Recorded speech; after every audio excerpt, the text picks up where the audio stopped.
Bonjour à toutes et à tous. Ce samedi 23 septembre 2023 aura lieu l'équinoxe d'automne.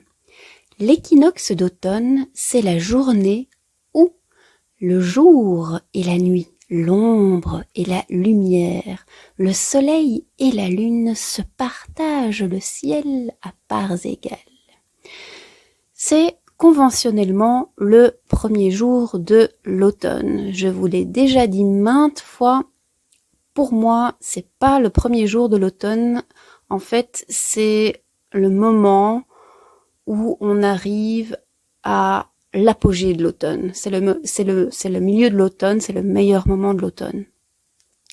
Alors, traditionnellement, les sorcières se rassemblent pour fêter le sabbat de Mabon. Alors Mabon, ça s'écrit M-A-B-O-N, mais ça se prononce pas du tout comme ça. Mais vous savez quoi? Je vais laisser la vraie prononciation inconnue au bataillon, parce que pas tout le monde est vraiment d'accord. Alors, pourquoi j'ai fait cette petite vidéo? J'ai déjà fait des vidéos sur l'équinoxe d'automne, mais cette fois-ci, j'ai envie de vous proposer un petit rituel pour cet équinoxe. Alors, il y a moyen de le faire ensemble. Si vous n'avez pas envie de faire votre équinoxe d'automne tout seul dans votre coin, eh ben vous êtes les bienvenus chez moi. Mais si vous avez envie de quand même le faire dans votre coin, eh ben je vais vous dire à l'avance ce qu'on va faire, comme ça vous pouvez le faire vous aussi. Alors, premier truc super important que je fais moi pour les sabbats, surtout les sabbats majeurs, donc les sabbats qui sont liés au changement de saison spécifiquement, donc les solstices et les équinoxes. Ce sont des sabbats majeurs, ce sont aussi des sabbats intergalactiques. Non, c'est pas le bon mot, je sais plus. Mais c'est pas grave, parce que je m'éloigne du sujet, parce que le sujet de cette vidéo, c'est vous partager un petit rituel ou une idée de rituel. Mais première chose importante, vous installez votre autel à un endroit dans votre maison. Vous faites une petite décoration en y mettant tout ce qui vous fait penser à l'automne. Alors le sabbat de Mammon, c'est le dernier sabbat des récoltes en fait. Après, quand la nuit va venir, on va rester à l'intérieur, à la maison, on va hiberner ou hiverner, selon l'animal que l'on est. Et quand on est un être humain, en fait, on hiberne et on n'hiverne pas. Et on continue à aller travailler tous les jours. Et après, on se demande pourquoi est-ce qu'on est tous complètement tarés en burn-out. Mais soit, je m'éloigne de nouveau de mon sujet, parce que, allez, Milly, tu te remets dans le droit chemin, tu veux partager ton rituel. Je voulais parler de l'autel que moi, je vais mettre en place. Pour les sabbats majeurs, moi j'aime toujours faire un autel avec une étoile à 4 branches ou 8 branches. En tout cas, le plus important, c'est de faire une étoile avec vraiment qui pointe vers le nord, le sud, l'ouest, est. Vous devez vraiment bien marquer les 4 directions. Alors je vous conseille pour ça d'avoir une boussole pour savoir exactement où est le nord dans la pièce où vous allez faire ce rituel. Et puis à chaque direction, vous mettez l'élément qui correspond. Ça, donc l'eau, le feu, la terre et l'air. Pour l'air, vous le mettez comme vous voulez le représenter. Moi j'ai 4... J'utilise toujours les mêmes. J'utilise des coquilles Saint-Jacques. Et dans une des coquilles Saint-Jacques, je mets du sel pour représenter la terre. Je mets une bougie pour représenter le feu, un petit peu d'eau pour représenter l'eau et rien pour représenter l'air. Alors, vous pouvez aussi décorer votre autel avec des tas d'objets trouvés dans la nature, que ce soit des pommes de pin, oh là là, des ailes. Non, vous n'allez pas mettre des ailes, vous n'allez pas couper des ailes à des oiseaux, des plumes, voilà. Il est tard, en fait, je tourne cette vidéo, il est très très tard, donc il faut m'excuser. Bref, faites un autel faites une décoration que vous trouvez jolie. Moi, je vais vous partager ce que j'aurais fait, mais évidemment, je l'ai pas encore fait parce qu'on n'est pas encore. Je tourne cette vidéo, c'est pas encore l'équinoxe d'automne, mais ne vous inquiétez pas. Une fois que ça sera fait, je vous la montrerai. Il y a d'autres sabbats où je ne représente pas particulièrement les quatre directions. Donc, je fais pas une étoile à 4 branches ou à 8 branches. Je pense plus particulièrement au sabbat de Beltane. Là, c'est la nuit où le voile entre le monde non ordinaire et le monde des fées est le plus fin. Et donc là, j'ai tendance à faire un autel qui va représenter une étoile à 7 branches, parce que l'étoile à 7 branches est tout particulièrement liée aux fées. Mais bon, ça, je vous explique ce que moi je fais, ce qui me fait plaisir. Il n'y a pas de règles, hein. Il n'y a pas de règles. C'est vraiment, je ne sais plus qui j'avais entendu dire ça, mais il disait oui, le chamanisme, c'est pas orthodoxe, c'est non orthodoxe. J'adore quoi, j'adore. Il n'y a pas de règles en fait. Après, on pratique le chamanisme comme on en a envie, hein. Nous sommes des pratiquants, des praticiens, des praticiennes. Moi, je ne me prends pas pour une chamane, quoi. Voilà, c'était la petite parenthèse aussi. Alors, le fruit qui est tout particulièrement à l'honneur pour l'équinoxe d'automne, eh bien c'est la pomme. Donc c'est vraiment le soir l'occasion de boire du cidre, de manger des gâteaux aux pommes, de boire du jus de pomme. Vraiment mettez la pomme à l'honneur. Et pourquoi traditionnellement la pomme à l'honneur ? Parce qu'on a la pomme d'automne qui en effet, c'est un des derniers fruits récoltés, c'est dans la dernière récolte, c'est la pomme d'automne. Il y a des pommes d'été, mais il y a des pommes d'automne qui sont récoltées là, maintenant. Et c'est pour ça qu'elles sont si importantes et utilisées, justement, manger tout simplement traditionnellement à l'équinoxe d'automne, parce qu'on vient de les récolter et on en fait du jus, on en fait des gâteaux. Donc on mange ce qu'on vient de récolter, il n'y a rien de plus logique et de plus normal. Alors, autre chose qu'on fait en chamanisme, c'est une roue de tambour, donc on joue au tambour. Là, j'ai deux propositions de rituels à vous proposer. Pardon, j'ai deux rituels à vous proposer. Il y en a un que vous pouvez faire si vous ne connaissez absolument rien au chamanisme, et il y en a un autre que vous pouvez faire si vous avez été initié au chamanisme. Mais même si vous n'avez jamais été initié au chamanisme et que ça vous tente de le faire, faites-le. Il n'y a personne et aucune règle qui vous en empêche. Alors, première idée de rituel, c'est tout simplement, et c'est l'état d'esprit dans lequel j'aime fêter tous les sabbats, et tous les équinoxes, tous les solstices, c'est ressentir de la gratitude pour la nature. Et donc, vous jouez au tambour et vous ressentez toute la gratitude de tout ce que l'été vous a apporté. Et puis, vous ressentez toute la gratitude pour tout ce que l'automne et encore l'hiver vont vous apporter. C'est vraiment, mettez-vous en joie, ressentez la joie, ressentez le bonheur d'être vivant, ressentez le bonheur de l'arrivée de l'automne où vous allez un peu pouvoir vous reposer. Je sais que c'est un peu contre-intuitif pour beaucoup de gens qui aiment l'été et qui voient arriver la saison froide et la saison sombre avec beaucoup de déprime. Mais là, l'idée, c'est d'accueillir cette saison sombre qui arrive, et c'est aussi préparer votre maison, préparer votre esprit à cette saison sombre qui arrive. Donc, généralement, on nettoie un peu sa maison, on la rend plus cosy, plus accueillante, parce qu'on va passer plus de temps normalement à l'intérieur. Si on suit les rythmes de la nature, bien sûr. Si vous étiez comme moi avant, qui bossait je ne sais pas combien d'heures par jour, en été comme en hiver, la lumière du jour, je la voyais quand même jamais, quoi. C'était les néons de la tour, là, au boulot. Ouais, bon, voilà. Moi, ça me convenait très bien, mais c'était vraiment pas bien aligné avec les cycles de la nature. Donc ça, c'est le premier truc, tout simplement. Vous faites un autel, vous le regardez, c'est joli, ça vous fait plaisir. Vous jouez au tambour ou tout autre instrument, tout le monde n'a pas un tambour chez lui. Vous faites sonner des petites clochettes, des maracas, un petit truc qui fait un bruit régulier. et vous sentez votre cœur être emporté par ces sons, par ces rythmes, et vous dites merci à la nature pour tout ce qu'elle vous a apporté, merci à la vie pour tout ce qu'elle vous a apporté durant l'automne, et vous remerciez pour les bienfaits à venir.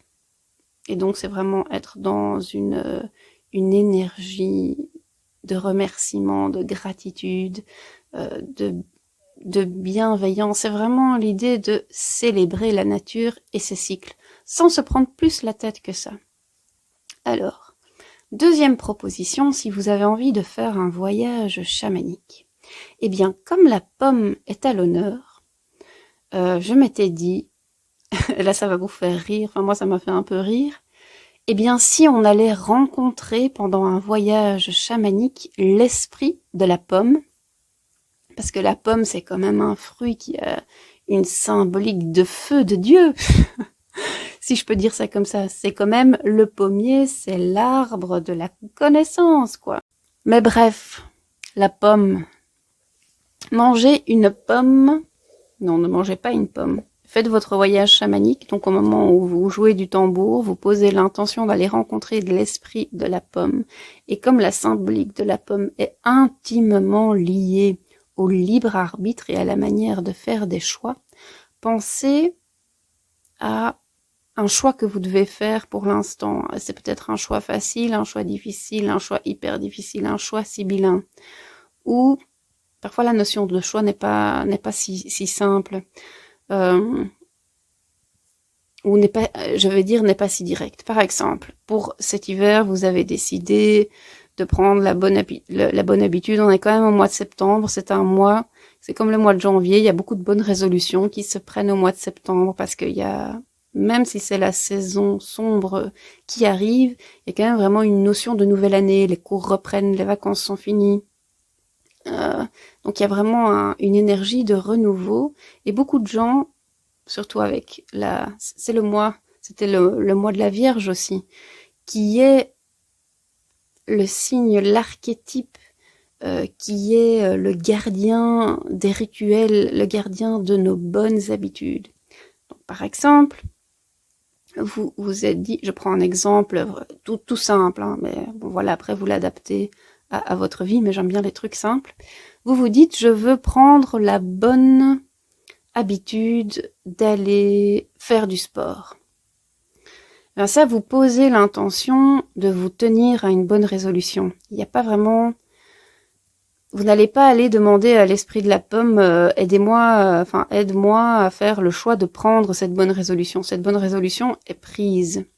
Mais là où l'esprit de la pomme peut vous aider, c'est à faire des choix au jour le jour. Par exemple, vous vous dites, ben je vais y aller, je dis n'importe quoi, je vais aller faire du sport 3 fois par semaine. Comment je fais le soir quand je rentre du boulot et que je suis à ce moment précis où je dois faire le choix? Est-ce que je reste chez moi? Ou bien est-ce que je ressors de chez moi pour aller faire du sport? Comment vous faites ce choix? Et demandez à l'esprit de la pomme de vous aider à faire le bon choix. C'est comme quand... vous voyez le passage de prendre une bonne résolution ou poser une intention versus trouver les moments où on fait des choix qui vont dans le sens de cette résolution ou qui vont à l'encontre de cette résolution. Si par exemple votre but ou votre envie, c'est d'améliorer votre vie sociale, de trouver votre tribu, de trouver des amis avec qui vous pouvez développer une réelle intimité, par exemple, eh bien là, je dirais, le choix, il peut se jouer, hein, par exemple, ah bah tiens, on est samedi soir, j'ai le choix entre telle activité et telle activité, esprit de la pomme, comment peux-tu m'aider à faire le bon choix? Est-ce que je sors à cet endroit-là? Est-ce que je fais cette activité-là? Ou comment je fais le choix de rester en contact avec une personne? Ou bien est-ce que je décide non, ça c'est pas ma tribu, j'arrête de voir cette personne? Vous voyez, même dans l'intention de trouver sa tribu, on peut la transformer en esprit de la pomme, aide-moi à faire les bons choix au jour le jour, des choix qui vont me permettre de trouver ma tribu. Et moi, je pense que l'esprit de la pomme peut vraiment nous aider à faire ça, peut vraiment nous aider de passer de l'intention à l'action. Mais une action concrète au jour le jour. Notre vie est faite de choix. On fait des choix toute la journée. On fait des arbitrages tout le temps, qu'on s'en rende compte ou qu'on s'en rende pas compte. Et j'avais envie de dire, une vie réussie, c'est une vie où on a fait les bons choix. C'est un peu débile de dire ça quand même. On dirait un peu un slogan, excusez-moi, mais à la con. Mais n'empêche, nos choix ont des conséquences. Et nous avons le choix. Nous avons le libre arbitre. Enfin, c'est discutable dans certaines situations et ne me faites pas dire ce que j'ai pas dit. Il y a des situations où on a l'impression qu'on n'a pas le choix. Non, est-ce que c'est vrai ou pas?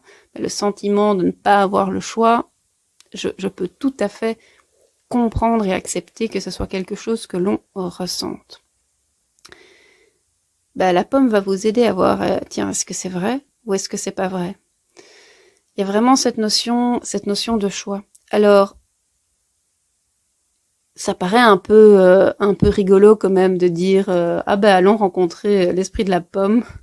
Je sais pas, ça a l'air presque un peu débile et je me dis bon, est-ce que je vais vraiment proposer à mes amis qui viennent chez moi d'aller rencontrer l'esprit de la pomme? Et je me disais oui, j'ai quand même envie parce que cette histoire de libre arbitre, de choix, de l'arbre, le pommier qui aide à, entre guillemets, faire la différence entre le bien et le mal. Bon, après, moi, le bien, j'y crois pas, en fait, au bien et au mal. Pour moi, il y a le conscient et l'inconscient.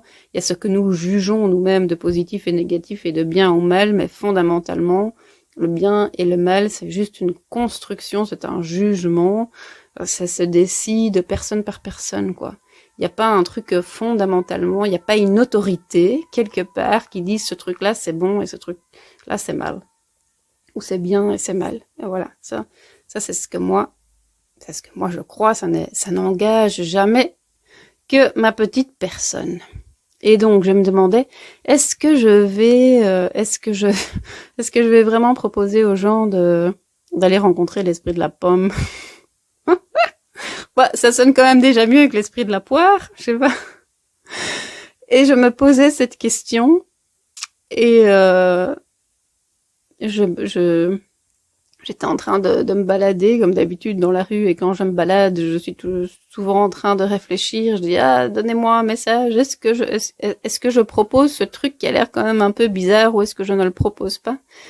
Et au moment où je me pose cette question, je trouve par terre une pomme. Une pomme, et pas une pomme près d'un pommier. Enfin, à la rigueur, ça aurait été sympa aussi, mais bon, voilà. Non, je ne trouve pas une vraie pomme, je trouve une pomme en verre. Une belle pomme en verre. Énorme, énorme comme ça. Je vais vous faire passer une photo parce que là, je ne l'ai pas à portée de main. Et puis, je me suis dit, bon, si, voilà, j'ai reperdu ma lumière. C'est pas grave. C'est l'équinoxe, c'est un peu ombre, lumière, voilà, en équilibre. Vous aurez un petit peu des deux. Vous aurez un mauvais éclairage sur cette vidéo, sur toute la ligne, mais un peu plus ou un peu moins.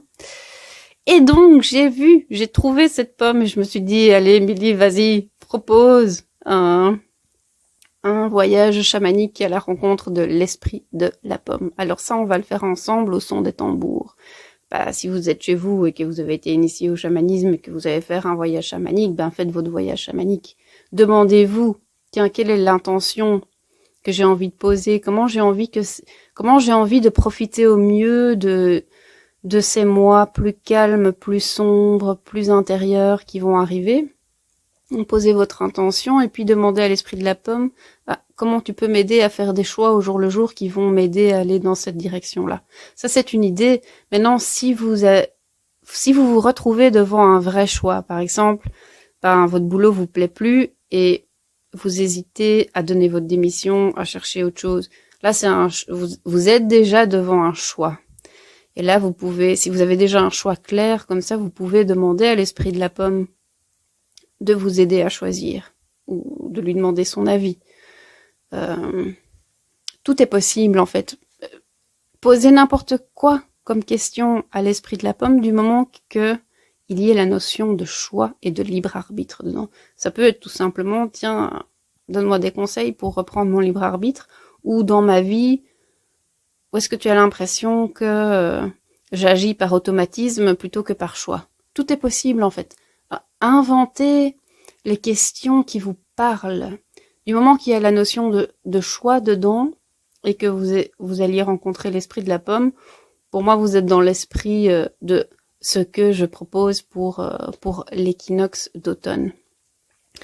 Alors si vous n'avez jamais fait de voyage chamanique, faites-le tout simplement en mode méditation. Hein. Vous pouvez mettre une pomme en face de vous, vous la regardez, vous méditez, vous videz votre esprit, vous dites voilà, je me connecte à l'esprit de la pomme, j'ai l'intention de lui poser telle question, et puis vous faites le vide dans votre esprit, et puis vous notez les images qui arrivent, que ce soit des images, des sons, des couleurs, des odeurs, ou peut-être que vous allez voir carrément une pomme qui va venir vous parler. Tout est possible en fait. Tout est correct, tout est juste, tout est valide. Faites confiance à votre intuition.